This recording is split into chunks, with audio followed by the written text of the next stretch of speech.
How's it going, everyone? Welcome to my talk. Today we're going to be talking about doing corporate reconnaissance using open source intelligence. My name is Cody Bernardy, and we'll get into the intro in a bit. Now, before I get started with this talk, I just want to give a shout out to everyone that has helped me kind of learn what I know. I'm definitely standing on the shoulders of a few giants. Here's a few folks right here that have a lot more knowledge than I do, and I've learned from these individuals, and there's more people I just couldn't fit on here. So definitely check out all of these people I have listed right here. These are their Twitter handles, so definitely check out what they have to offer, because I just have a tiny bit of what everyone has to offer here. So who am I? I didn't put that on there because that was kind of generic, and I thought UNAME would be a little more interesting, even though it's not somewhat correct. Like I said, my name is Cody Bernardy. My hacker handle is Arco0x03. Don't ask how I got it. It's a long story.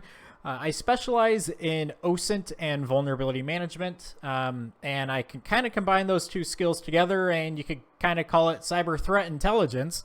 I was at Amazon for 4.5 years, mainly doing vulnerability management. I was also in the fulfillment centers doing IT stuff and data center stuff. I was in the Army for 6 years doing cyber operations. I put an extra C in there. It's WCPC. Shout out to Western Cyber Protection Center. That was my old unit.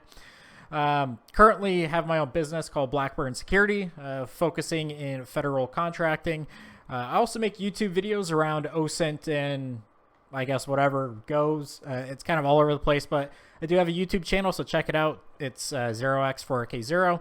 And then I'm also a DC chapter organizer myself, DC253. So shout out to DC253.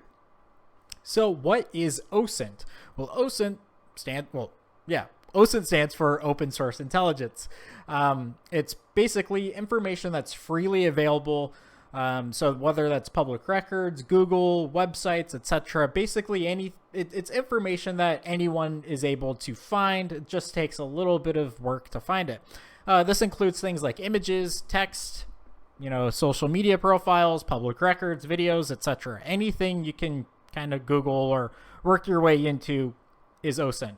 That includes data dumps. So if it was confidential data and someone threw it on a basement or ghostbin or whatever, that's openly available, even though prior it wasn't.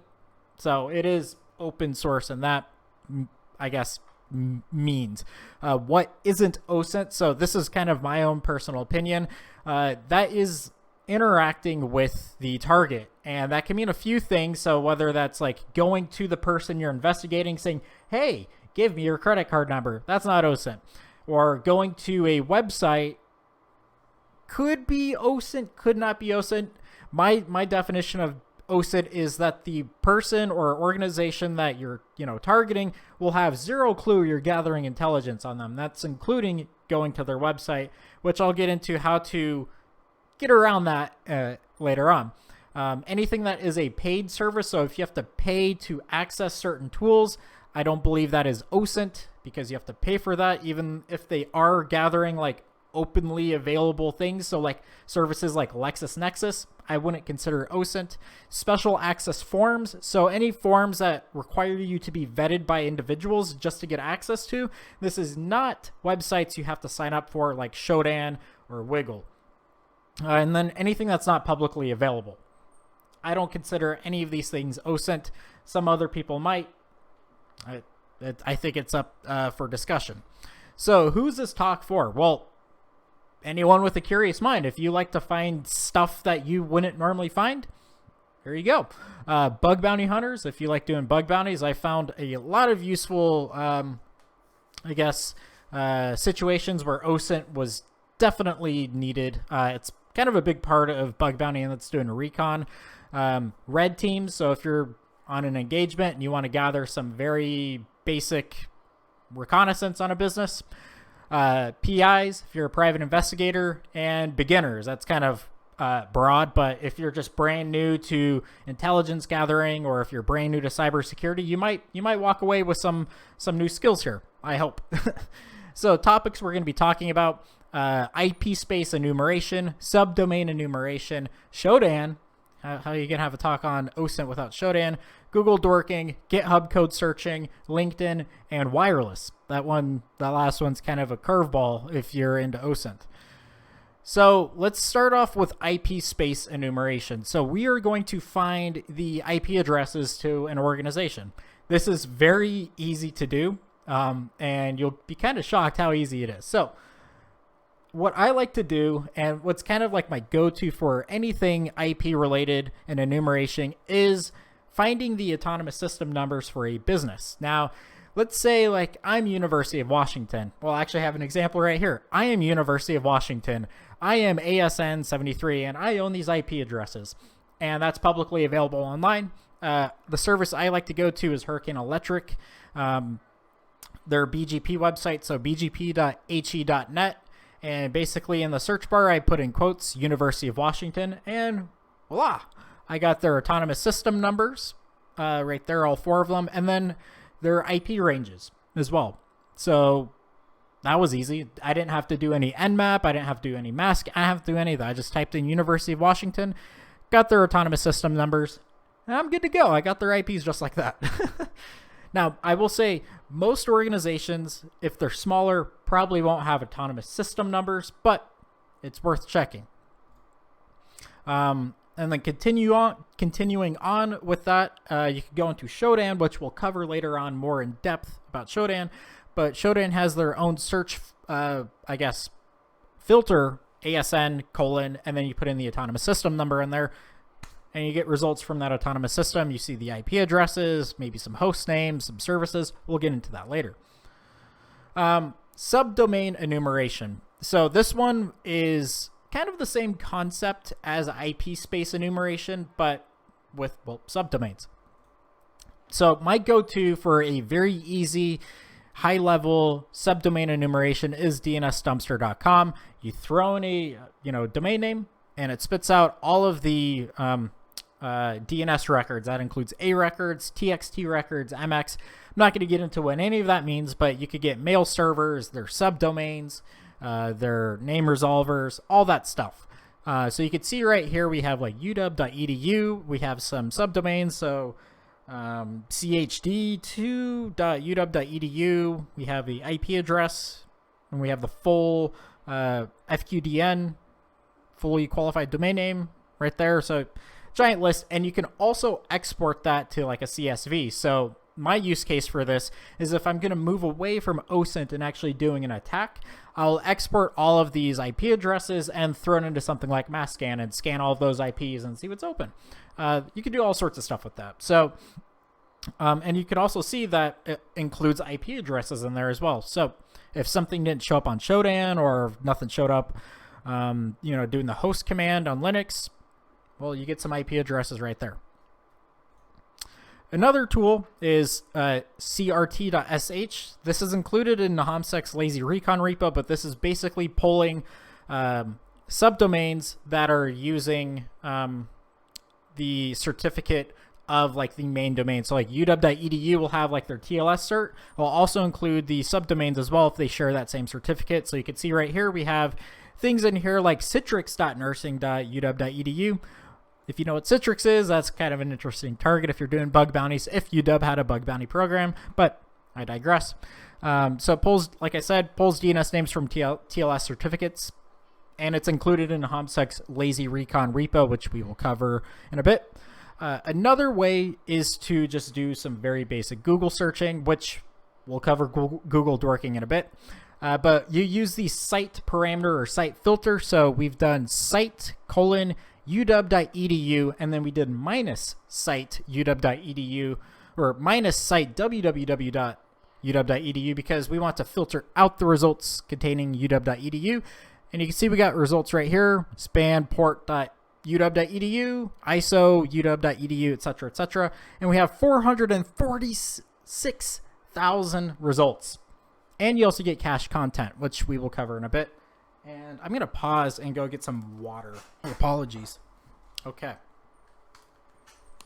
I don't need headphones. Why do I need headphones?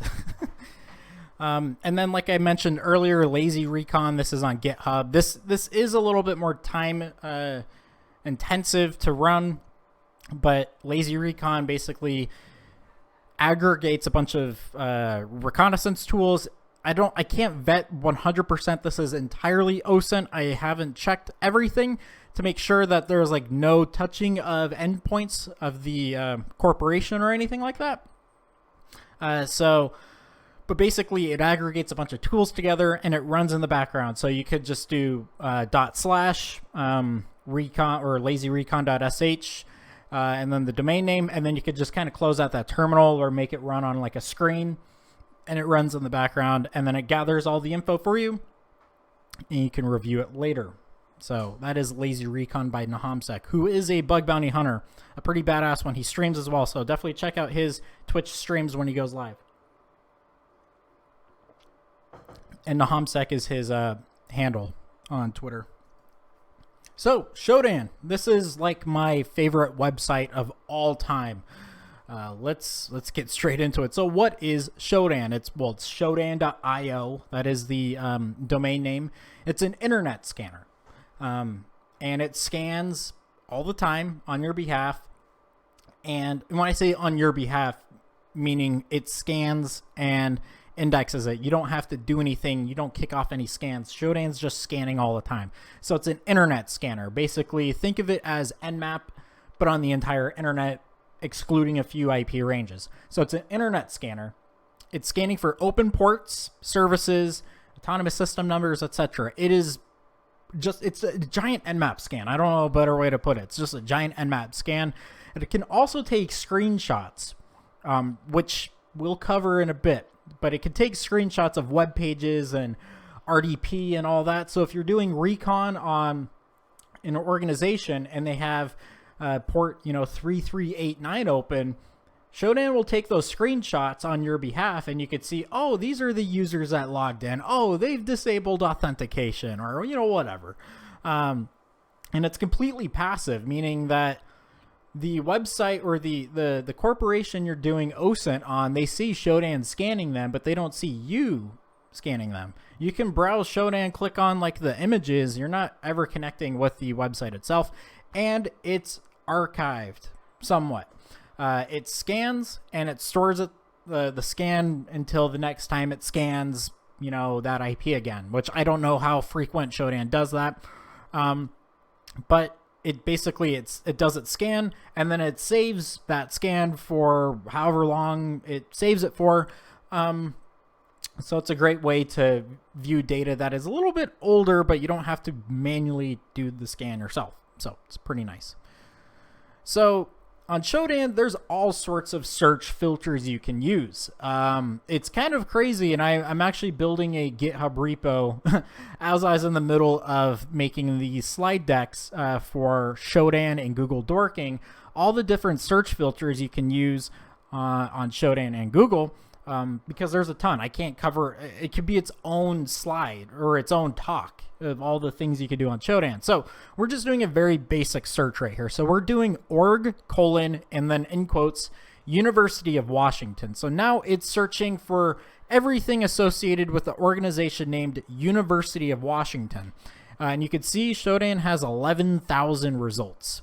And I believe they pull the organization name from the Autonomous System Numbers organization. So my methodology to doing the search via org is to go on like BGP-HE, which we've covered, type in, University of Washington, and then throwing the autonomous system number into Shodan, and then it'll say, you could see like under the IP address, like University of Washington. Some organizations will be like, Blackburn Security, but if you type in org : in quotes Blackburn Security, it might not show up because it might show up on Shodan as Blackburn Security LLC or company or something like that. So I'm just a little bit more thorough. So I look up the AES number, which I know is going to yield results most of the time on here, and then click on like the bolded like University of Washington or whatever organization. Click on that, and then delete the autonomous system number in the search. And now this will aggregate all of the autonomous system numbers associated with that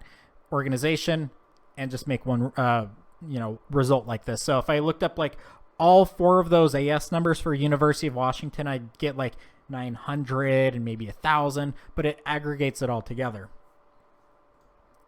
So finding juicy ports. Now this is kind of vague, but basically we're looking for ports that, you know, an attacker might go after. I just did some very high level, you know, ports in here. So I did org University of Washington space port and then colon. I did 21, so FTP 445, which is SMB or Samba, 3389, which is RDP, and then 5900, which is VNC. So you can see we have 64 results that belong to University of Washington and have those ports open. And you could go down and view them if you wanted or whatever, but notice how I used comma on the port. So like port 21, comma 445, comma 3389. That allows you to add multiple entries for one search filter. So helpful tip if you've been using Shodan for a while and you've been typing out port 22 space port 21 or whatever. Just use commas. So this is what people mainly use Shodan for. It's cameras and stuff and security cams. I can make a whole video on how to find all sorts of stuff with webcams and industrial control systems and all that, but that's for another time. So if I want to find screenshots on Shodan, most of the time it's going to be cameras and VNC and RDP. I did, you know, org University of Washington and then space has underscore screenshot colon true, meaning that it's looking for IPs that belong to University of Washington, and Shodan took a screenshot of it. So you can see these two results right here are of the tennis court at University of Washington. You'll get different results for all sorts. You might get RDP, VNC, cams like this. It's kind of can be all over the place. So, but that's how you find, you know, webcams and all that fun stuff. Now this one is a little bit more advanced, and I don't expect any beginner to, you know how to do this, but you could search via Favicon. Now, Favicon is like if you open up a tab and you go to, like, in this case, University of Washington, you'll get that like little icon on the top left or of the tab or whatever. That's the Favicon, and you could search Shodan for that Favicon. It's a little bit more advanced. I have a video on my YouTube channel about calculating that because it's a base 64 hash, numeric hash. It's way in the weeds for this video, but that is a way to do recon for a specific organization. So if they might have some IPs that creeped outside their autonomous system number range, but they have that little Favicon, you could search via the Favicon base 64 numeric hash on Shodan. So I have a video for that. I can explain that individually in like its own video, but that's definitely outside the scope of beginner sort of stuff. So now we're going to be doing some Google dorking or Google hacking, and I forgot to add it into my slide decks, but there is a website called the Google Hacking Database, which is just a giant repository of all these different Google searches you can use to find like passwords, SQL backups. I mean, the list goes on and on and on. I think it's just or Google GHDB.com. Google Hacking Database. Just, I guess, Google that. It has all sorts of searches on there. So what is Google dorking? It's just advanced Googling. Like you do your normal Googling, and then there's like very specific filters you can use on Google to like kind of narrow your results down. So think of it as like a shotgun blast, bring it down to like a sniper's shot sort of thing. And I'll include a complete list of search operators in the show notes, aka my GitHub. So check that out. It'll be on my Twitter account. So basic Google search. So this is what you probably use, like Google or Yandex or Baidu or whatever search engine. You'll just type in like University of Washington or whatever, and you can see we get results from Wikipedia, Tacoma.uw.edu, uw.b.edu, Twitter. It's all over the place, and I'm sure there's millions of results in here, and that's going to be a lot of data you're going to have to parse through. So let's bring that shotgun blast down all the way down to a sniper's shot. So let's bring those results from, we don't want Wikipedia, we don't want Twitter, we only want uw.edu. So we use the search operator site:/uw.edu. So now we have 455,000 results that only yield things from uw.edu. So everything in those 455,000 pages is going to be from uw.edu. So let's find some files in uw.edu, and we're going to use the ext filter. So you can see that right there, ext, and that's synonymous with file type. So you might have seen that. So file type : or ext : they both do the same thing. So ext : and then I actually put it in the parentheses. This is kind of like not an advanced, but it's kind of somewhat an advanced technique. So I'm searching for PDFs, CSVs, Excel spreadsheets, and TXT files in uw.edu, and I put that in parentheses and space those out with pipes, as you call them. So now we're getting results. So 8,480 results for PDFs or CSVs or Excel spreadsheets or TXTs in uw.edu.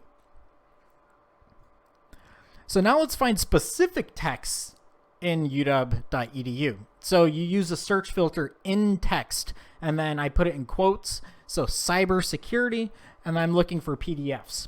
So you can see we got some results right here. These are all PDFs that have cybersecurity in that file that belong to uw.edu. So you can see where I'm going with this. There's so much stuff you can use with Google Dorking, so much info you can find. So I'll let you all kind of go down your own rabbit holes doing all this. Now, cached content. I talked about earlier about connecting with the endpoint, meaning that you are going to the website directly. Google caches content for you, and you can actually view like PDFs and Excel spreadsheets and all that a lot faster because you're not downloading it from the website or anything like that. You're downloading it basically from Google's cache, which is probably going to be more local to you versus like wherever the website is you're doing Recon on. It also allows you to view content that has been deleted. So sometimes like a Twitter post, like let's say someone said something on Twitter and they deleted it. Well, if Google cached it, it doesn't matter if that content was deleted on Twitter. It could probably still show up on Twitter or Google's cache. You can view things like PDFs, HTML, spreadsheets, all that good jazz through Google's cache. But the most important thing about the cache with OSINT is you're not directly connecting with the website. And the way you get the cache is if you see like the URL right here, and then you see this like little drop down, click on the little down arrow and it says cached, click on that and you'll be able to load it that way. So now let's do some GitHub code searching. So GitHub is like a giant repo for code. If you make a program or whatever, you can upload to GitHub. You can host websites on there. GitHub is a developer's kind of go-to. You have other sites like GitLab and all that, but GitHub's, I would say, is probably the most used one. So doing a code search will allow you to search for employees or students. You could possibly view confidential data. People really suck at security, and they might throw some things in there that they might have forgotten about. They might have forgot that you left that comment in the code that has their password or whatever in it. And you can also build a rapport. So if you're going to be doing a social engineering engagement, you can narrow your attack down to a specific person, and you kind of have like this knowledge about them, and you could talk to them about something. So if they're building like all this code for XYZ project, and you see them in person, you could definitely talk about that, and they'll be very interested in talking to you. So basic GitHub code search, you go on the top left, and I typed in, University of Washington in quotes, and I got results, 1,395 results with University of Washington in it. So these are going to be repositories. You can see that on the top left right there, and they all have University of Washington. And the reason why I put it in quotes, it's going to read it as a literal string, not just like university and of and Washington. It's searching for that specific phrase verbatim. And then continuing on, the GitHub search, University of Washington, all I did was clicked on users right there. And now we have users of GitHub that have University of Washington in their, bio or whatever you call it on GitHub. So PhD student, student, research scientist, blah, blah, blah, blah. Work your way down. So now you can search code. We're going to be doing code searching by organization. Unfortunately, UW didn't have a organization registered with GitHub, so I'm just using AWS. So I'm searching org:AWS and then in quotes password. And now I clicked on the code tab right there, and now I got 4,500 results of password being under the organization of AWS on GitHub, and it highlights the results right here. So I'll let your mind go with that as far as bug bounties go. There's actually tools out there like TruffleHog, which I don't think is working anymore because of Python 3, but searches for like plain text creds and stuff like that. Searching for files on GitHub. So we use the same thing, org, AWS, and then language. Instead of like file type or extension, we're using language : and then we put in CSV. And now we're getting all of the CSV files that belong under the organization AWS on GitHub. So now this is the fun stuff. Ish. So LinkedIn is basically a hacker's pipe dream of rapport building. This is where you find employees of organizations. You can find people in HR, security, you name it. If they have a LinkedIn, they're probably going to be a little braggadocious about what they do, and pretty open. And if you're trying to build a rapport on a business, it's a great way to find some stuff. It's a professional Facebook social media site, so everyone there is business suit, super, formal and all that.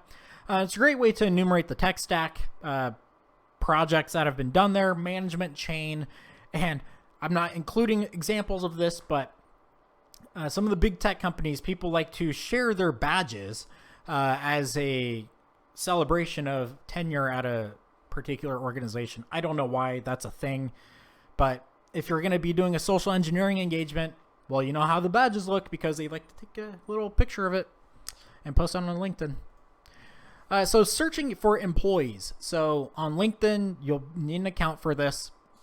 And I'll also note, if you're going to be going onto any of these pages, it will probably help to have gold on LinkedIn, which is a paid service, unfortunately, because it'll notify them that you viewed their account. So you could probably just make a sock puppet, or a sock puppet's a fake account, and you could view their accounts and get more intel that way. But we basically typed in cybersecurity on LinkedIn, hit enter, and then under current companies, I typed in University of Washington and selected that. So now we're getting results for people that work at University of Washington that have some relation to cybersecurity. So you can see right here.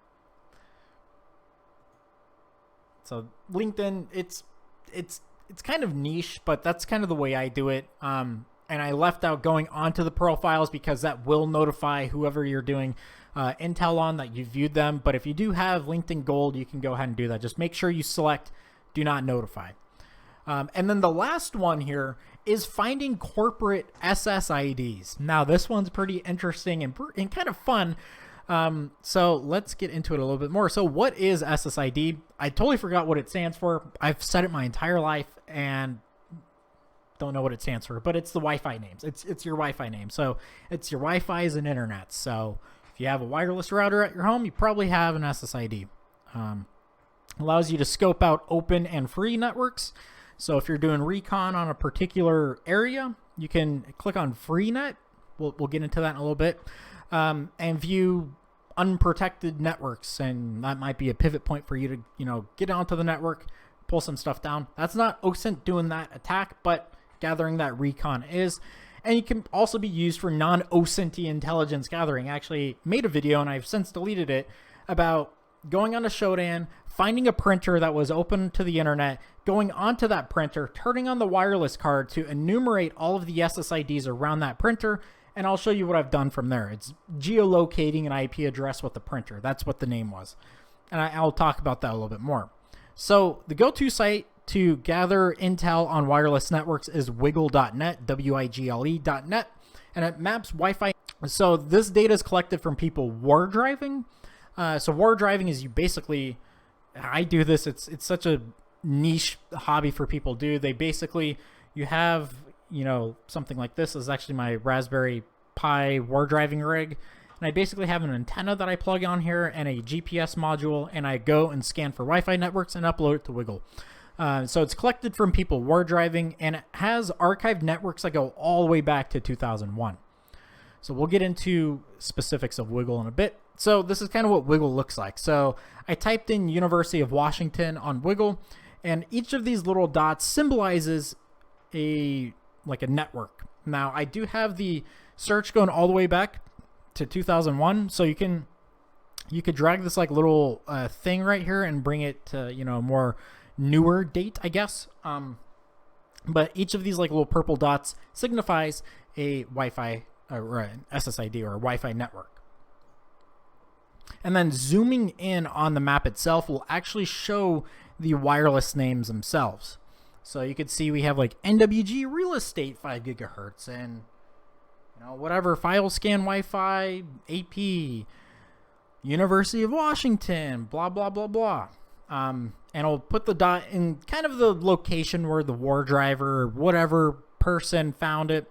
We'll kind of put it on the map, kind of exactly where it's at, almost. Not to the exact location, but plus or minus 50 meters, I would say. So zooming in, this is the University of Washington campus right here.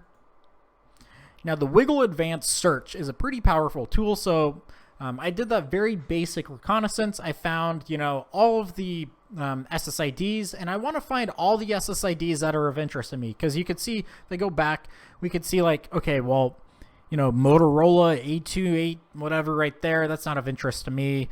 That's not of interest to me. NWG real estate's not of interest to me, but University of Washington is an interest of mine, or University of Washington whatever that says is of interest to me. So let's find all of the SSIDs in the world with that particular name. So I go to, basically you go to, I think it's View. I click on View and it'll bring down a menu, click on Advanced Search. And then under SSID network name exact match, I just put in University of Washington, and then last observed. So if you want to find the freshest results, I just put in, 2020, January 1st, right there, in that format right there. And you click query and you get results like this. So you get the SSID on a map. So if you click on map, it'll drop a little pin on that location. The MAC address of that router, the SSID name, first seen, last seen, the kind of cryptography that the wireless standard it's using. So you can see right there. I don't know if that means WEP or what. I think that's WEP or open. But that's an old network. That's an old router right there that they have. So first seen in 2001. Nice. And then the channel it's running on. So we have 685 results of SSIDs named University of Washington that has been found since, or most recently seen as late of, or January 1st, 2020. So it can be found no earlier than January 1st, 2020. So it's going to be the freshest results. So that is it. Any questions that you have? I know that was a ton.